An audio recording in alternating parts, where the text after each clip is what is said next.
kirjamyan, nan almach mo it asa alitatu.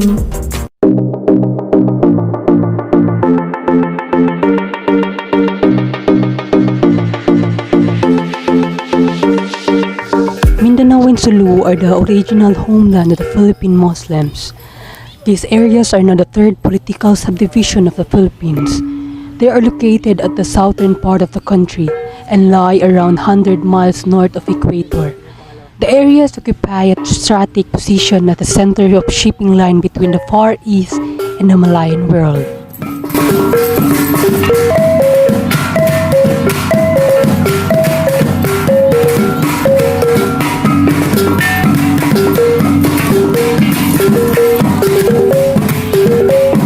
They are situated north of Sulawesi, and the west is the state of Sabah.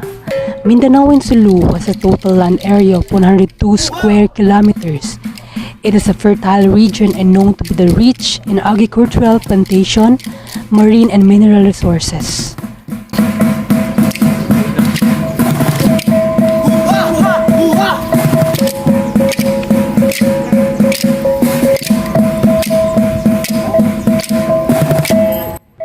As reported, more than half the country's rainforests are found in Mindanao, while its agricultural crops include rice, corn, root crops, vegetables, cassava and fruits.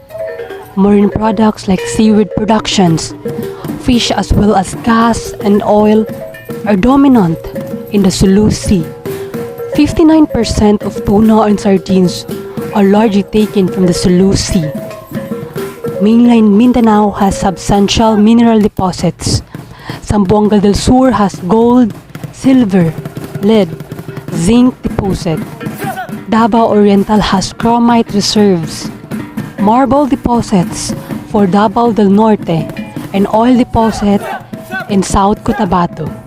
These huge resources of the southern islands has made the land of promises, the Mindanao.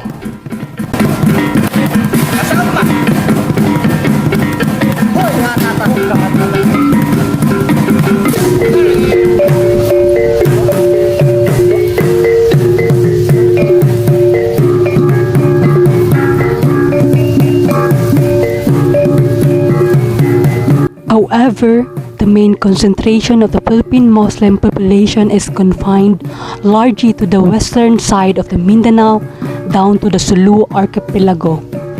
In mainland Mindanao, the Muslims are dominant only in Lanao and Maguindanao provinces, while the rest of the Muslims' populations are scattered in nearby provinces such as Zamboanga Peninsula, North Cotabato, Sultan Kudarat, South Cotabato, Davao Oriental, Davao del Sur, and Sarangani Island.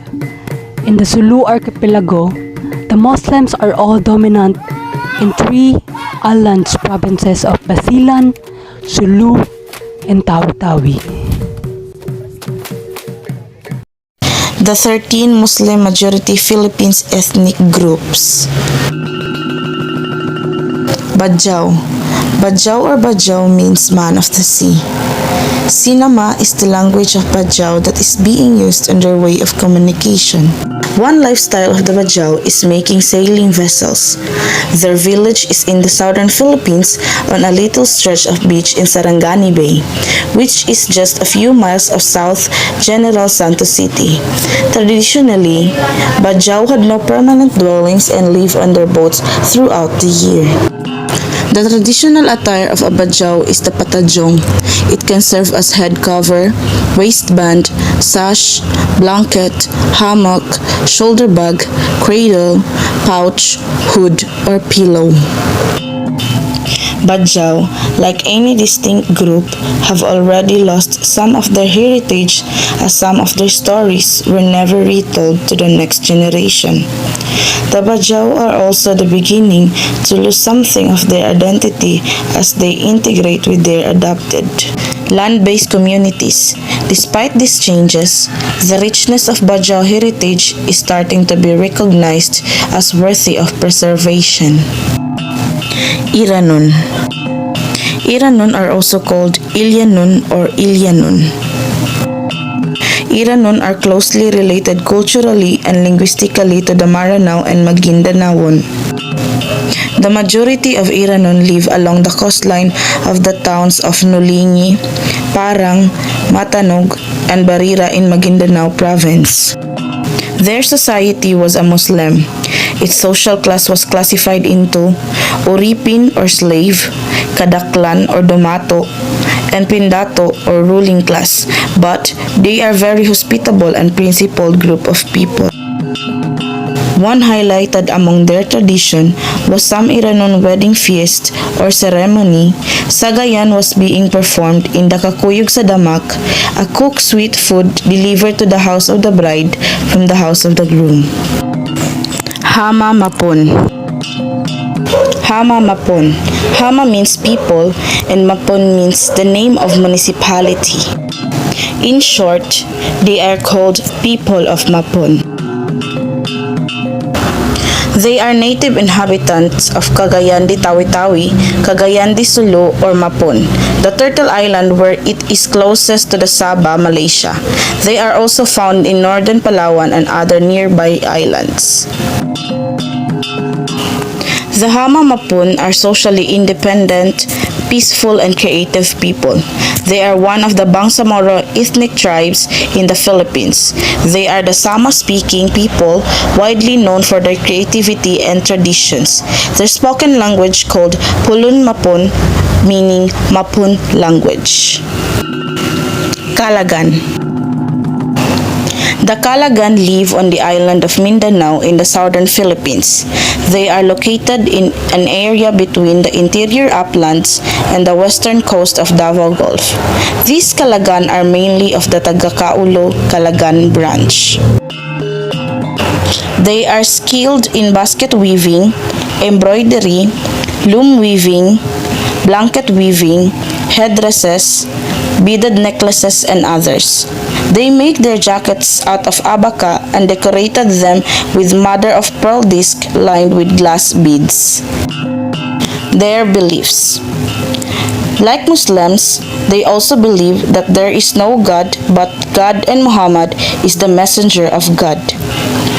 This phrase is often prominently featured in architecture and a range of objects, including the Quran, Islam's holy book of divine revelations.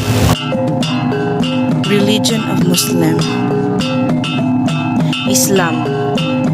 Islam is the major religion of Muslim declared by Prophet Muhammad in Arabia in the 7th century. In Arabic term, Islam literally means surrender. Surrender accepts the will of Allah. Allah means God. Allah's will, which means people need to surrender everything, is made through a sacred scriptures called Quran. Quran is their sacred Bible, which Allah revealed to his messenger Muhammad.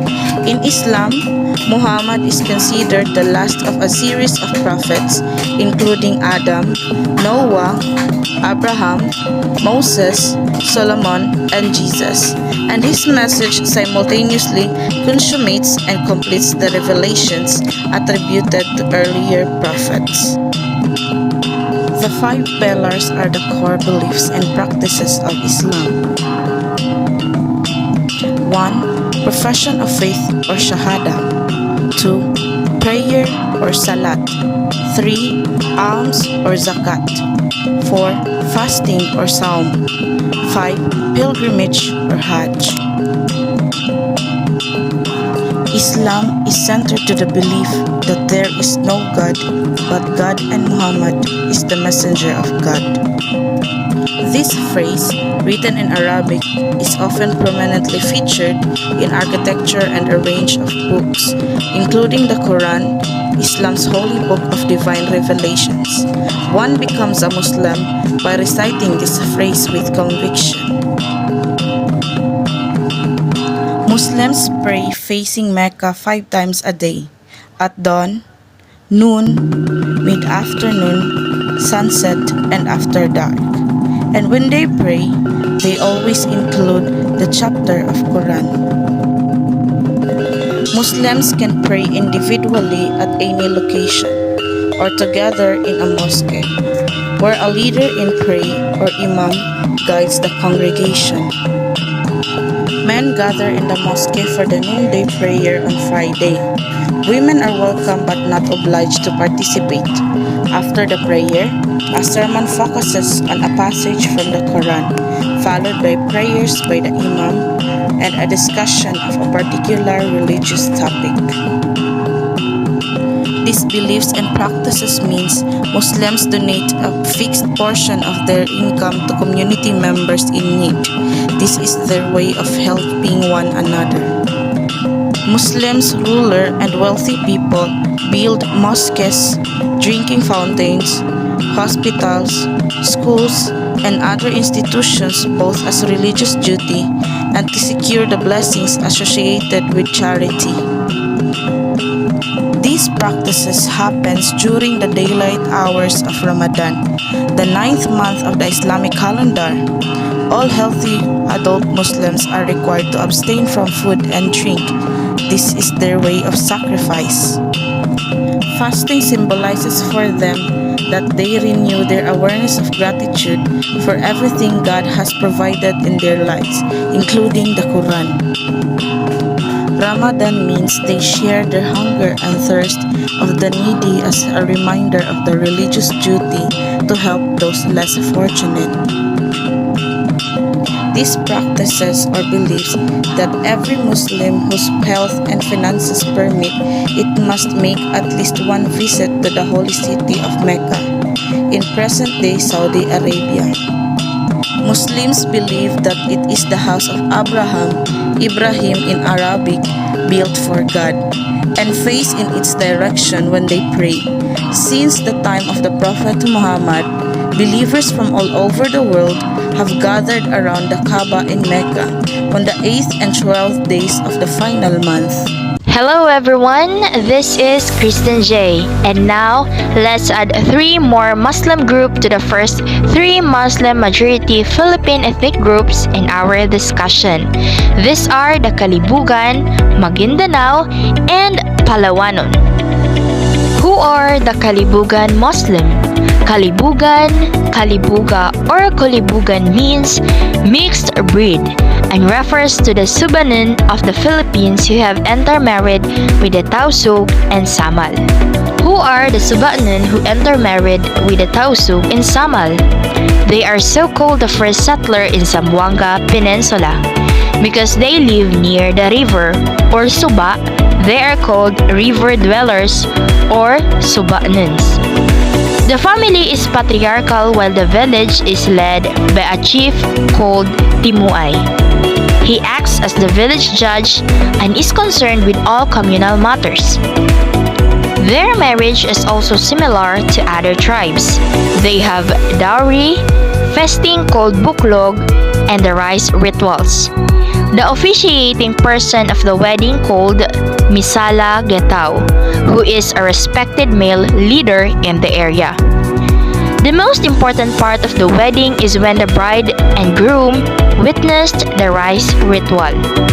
In their culture, divorce is also permitted and it will be decided by the village chiefs. In such cases, the dowry must be returned if the bride is at fault. They practice within agriculture, or the slash and burn, or in our family dialect we called it mangalas, on the mountain slopes, cultivating upland rice, corn, root crops, and the like. They have a subsistence economy and are in need of technical skills, capital, and market access. They also believe that all humans have souls. The dead are usually buried within the same day before sundown, or they have to bury the dead before 24 hours. Also, they believe that souls roam the earth unless certain rituals are made to make it go to heaven or to appease some spirit in the other world. The ritual is usually a feast. For the less well-off, it is called huluhog and buklog for the more affluent. The burial party, however, must bath before the feast begins. Our family also have this like a similar belief of Kalibugan that We have to offer prayers and foods to our dead loved ones on the All Souls Day and their death anniversary. Because in our family, we believe that they are still with us, or their spirits can still see us, and they will know that we are offering those foods and prayers for them. The Kalibugan, on the other hand, embraced Islam and are mostly found in the island of Olotunga off the coast of Zamboanga del Sur. However, they retain the Subanon dialect. Next is we have Maguindanao. The Maguindanao are one of the many groups of lowland Filipinos who appear to have arrived in the islands during successive waves of migration from the Southeast Asian mainland several thousand years ago. So they were well established in their present homeland by the time of the first known foreign contact around after that 1500s, and Muslim missionaries began to arrive to that area. According to the legends of the Maguindanao, they were converted to Islam by Sarip Kabungsuan, a Muslim prince from Johor on the Malay Peninsula, who claimed to be a direct descendant of the Prophet Muhammad. Kabungsuan is said to have arrived at Cotabato in a sailing ship with a small group of Samal warriors. The legends state that he won his converts peacefully by a combination of his wisdom, the appeal of his message, a certain supernatural powers that set him apart from ordinary men. The prince married a local woman who is said to have been born miraculously from a stalk of bamboo, and according to these accounts, their descendants became the ruling families of both the Maguindanao and the neighboring Maranao. The Maguindanao speak the language of the same name, Maguindanao. The names of both the people and the island in which they live refer to a large inland body of water. The ethnic designation Maguindanao has been translated as people of the floodplain.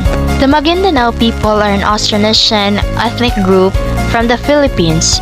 The Maguindanao are part of wider political identity of Muslims of Mindanao, Sulu, and Palawan known as Moro, who constitute the third largest ethnic group of Mindanao, Sulu, and Palawan.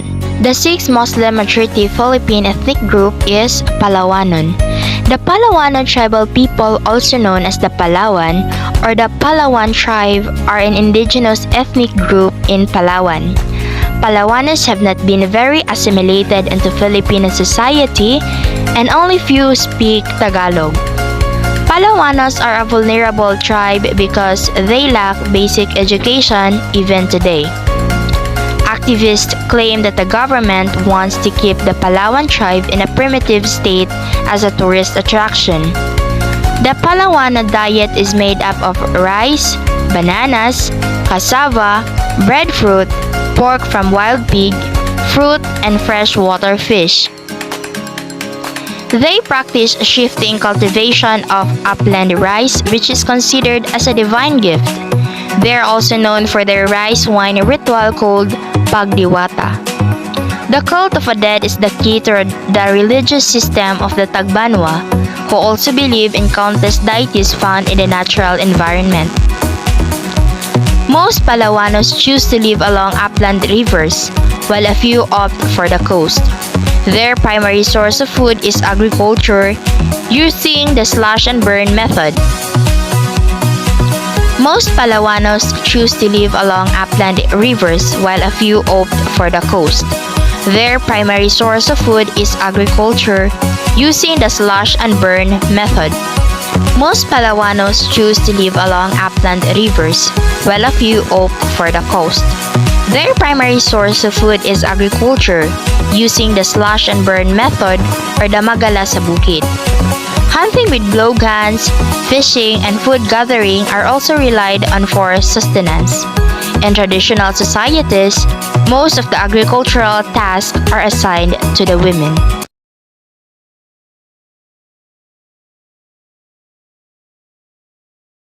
In continuation of the 13 Muslim-majority Philippine ethnic groups, Maranao is one of them. Maranao, also spelled Meranao, Meranao, or Maranao. The name Maranao, also spelled Meranao, Merano, and Maranao, means people of the lake. Lanao or Ranao, archaic Danao, means lake in the Maranao language. This is in reference to Lake Lanao, the predominant geographic feature of the ancestral homeland of the Maranao people. Maranao's culture, customs, and tradition. The Maranaos are superstitious. They believe in the hidden powers of anting-anting amulets. These items, which they wear in their neck, arms, or legs, believed to bring them good luck. The weddings culture of the Maranao, the ritual is usually Maranao's wedding culture. The ritual is usually the touching of a bride's forehead or a simple handshake. The couple will then proceed to a reception where the relatives and friends of the bride and groom are waiting. In some families, where rituals are simpler, the reception is done at home by accepting visitors as they come. Maranao are also known for their artwork, weaving, wood, plastic and metal crafts, and epic literature, the Darangin. The Maranao were the last of the Muslims of the southern Philippines undergoing Islamization, primarily under the influence of the Maguindanao Sultanate. Like neighboring Muros and Lumandnon during the nominal occupation of the Philippines by the Spanish and later the American and the Japanese, the Maranao had tribal leaders called Dato. In the 16th century, upon the arrival of Islam, they developed into a kingdom with a sultan due to the influence of the Muslims. Maranao is an Austronesian language spoken by the Maranao people in the provinces of Lanao del Norte and Lanao del Sur because of the mass influx of Cebuano migrants to Mindanao. Many Maranaos are also fluent in Cebuano. Arabic, a Central Semitic language, is spoken by the minority of the Moro people as it is the liturgical language of Islam. Most Maranao, however, do not know about Arabic beyond its religious use. There are some examples of Maranao words that has been translated in Tagalog. Mapia ka pipita, magandang umaga. And mapia-pia ka or kamusta ka. And now, let's proceed to another ethnic group which is the Mulbog. The Mulbog or Mulibuganon occupy Balabac Island south of Palawan mainland. Mapon, which is spoken in Cagayan de Solo, is used as an alternative for Mulbog due to Balabac's proximity to Mindanao Islands. The Mulbog are said to be migrants from northern Borneo. The Mulbog have come to acquire the Visayan Muslim culture, which is close to them, rather than the Tagalog Christian culture pervading in most of Palawan. The name Mulbog is derived from the word malubog, meaning murky or turbid water. Mulbog are Islamic in religion. The agricultural base of the people is rather poor and the population density is very low. Cropping is combined with fishing for subsistence. Coconut is the only commercial crop of the Mulbog people. Itong main livelihood ng mga taga dito. Sa ngayon yung seaweeds ang main livelihood namin dito. Paano po ba pinoproseso yung Ang proseso ng seaweeds yan, una, bili sila ng tali, straw, tapos bili sila ng seedling, yung seedling ng seaweeds, pag hiwa-hiwalayin, tapos talian nila, kasi tanim nila dyan sa karagatan natin. Maswerte ka, tama ka sa magandang season at saka sa magandang preso, yung mga 10,000, baka makikita ka ng kalahati dyan.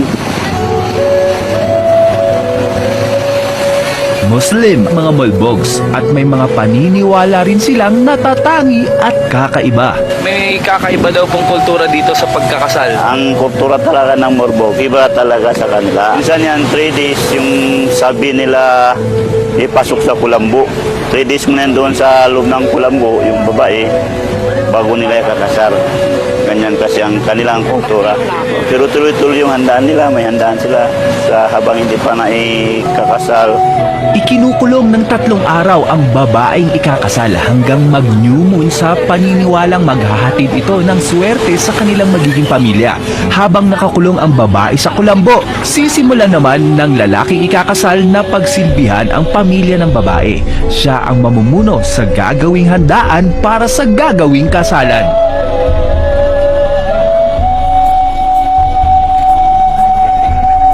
marami pang mga pagdadaan ng mga ritual ang mga mag-asawa habang kinakasal at pagkatapos ng kasal.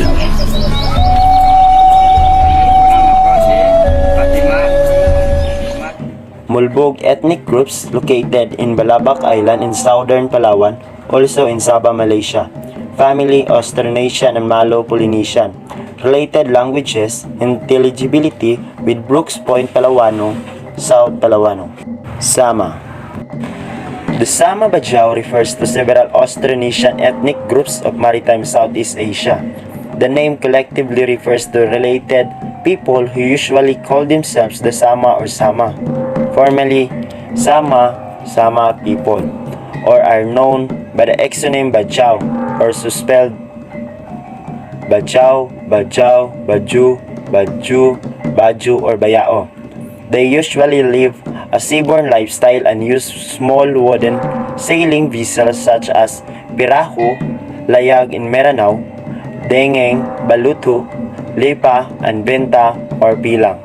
Some Sama Bajau groups native to Sabah are also known for their traditional horse culture. For most of their history, the Sama Bajau had been a nomadic, seafaring people living off the sea by trading and subsistence fishing. The boat-dwelling Sama Bajau see themselves as non-aggressive people.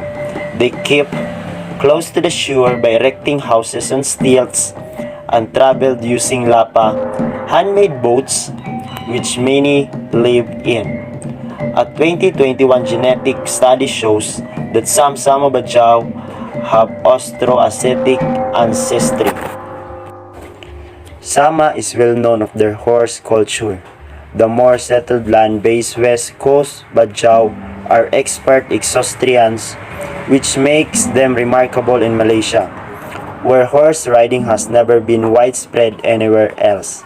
The traditional costume of Sama Bajau horsemen consists of a black or white long-sleeve shirt, bado sampit, with gold buttons bitawi on the front and decorated with silver floral designs in terras, black or white trousers, silver sampit, with gold lace trimmings, and a headpiece pudong.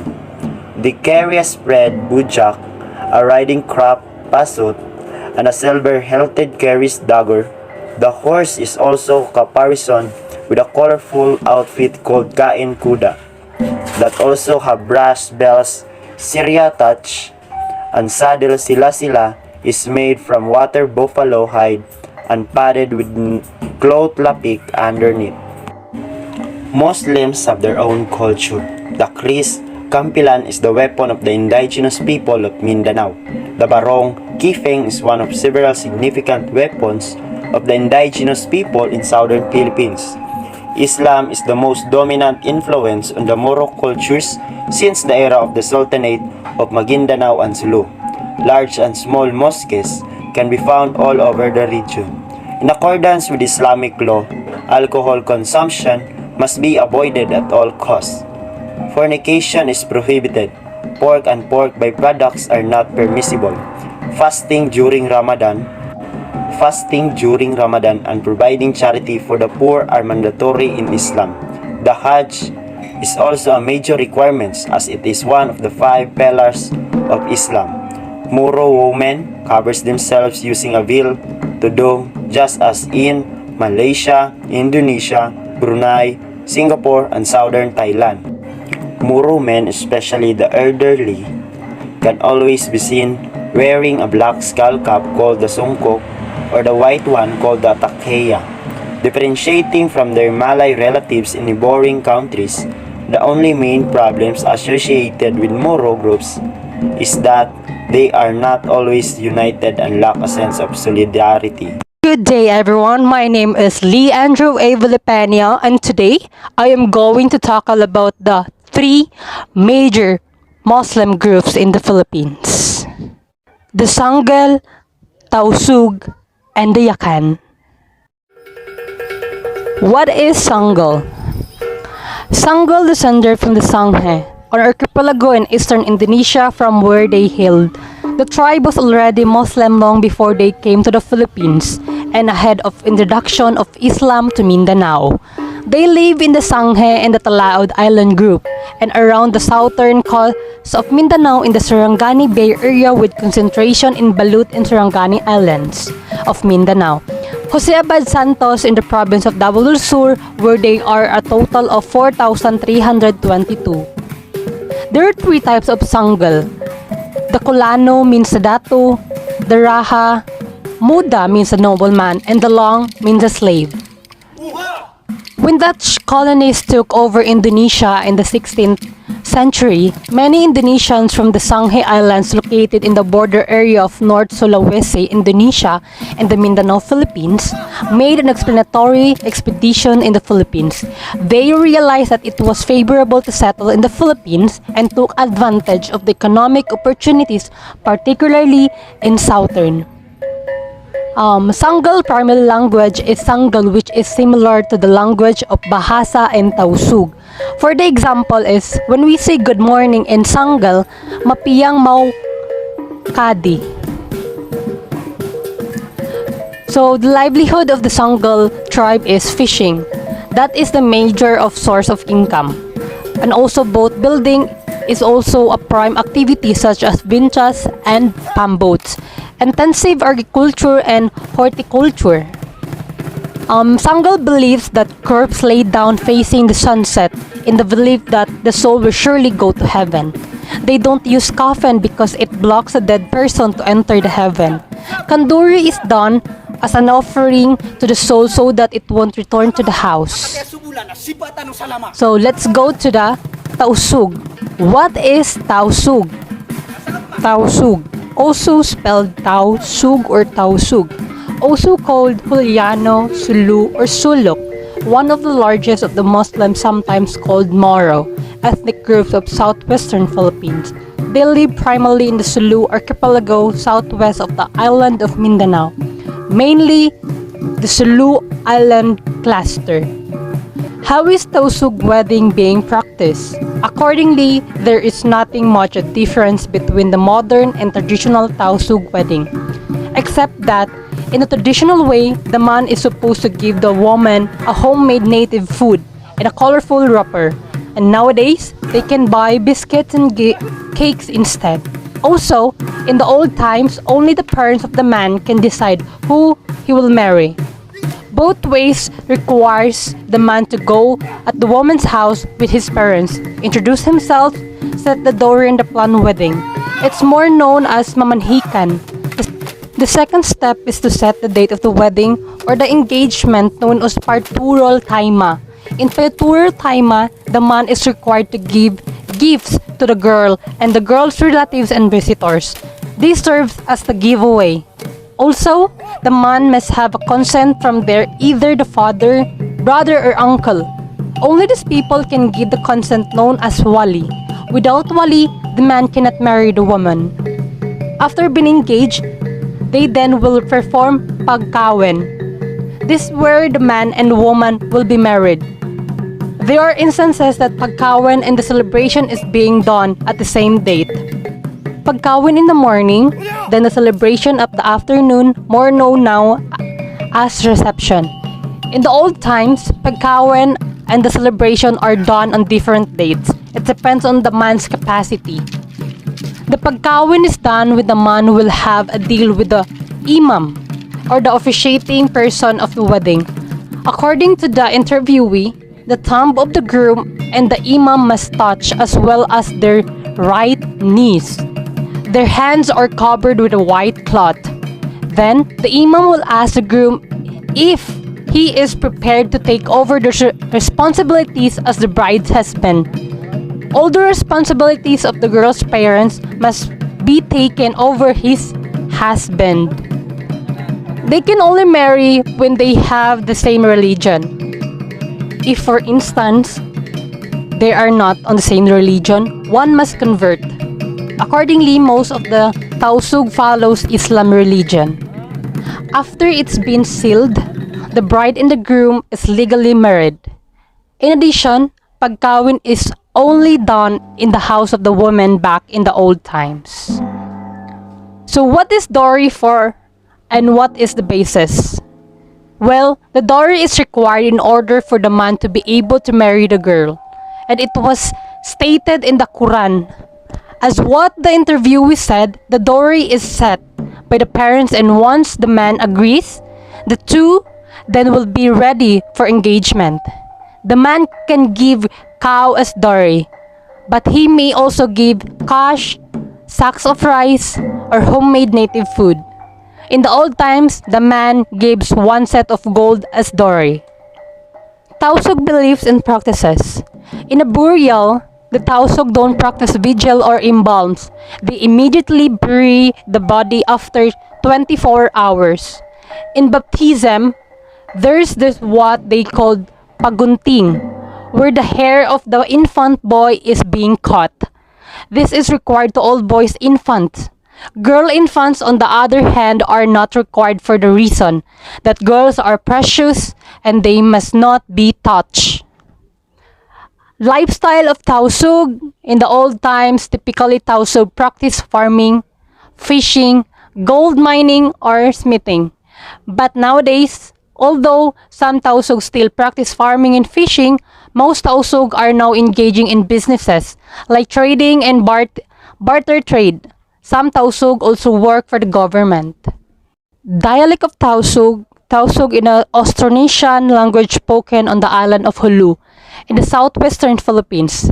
It is also found on the nearby islands in the southwestern part of the Philippines, and it's part of Sabah, Malaysia, where it's called sulok.